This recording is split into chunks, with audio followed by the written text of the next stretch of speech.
Hér tré sem var hoggið niður og bolurinn skilinn eftir svona hár. Og núna ári seinna búið að höggva út uglu til að skreyta garðinn.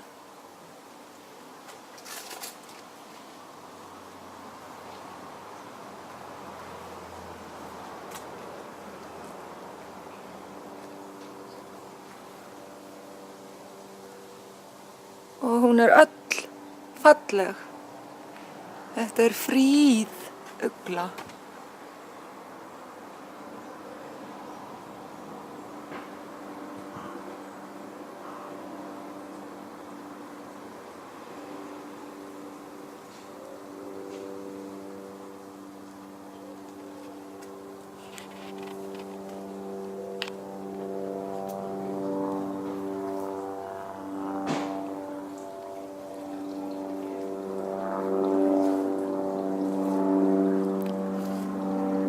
Og hérna sést hvað var tálgað utan af drömbnum til að mynda ugluna.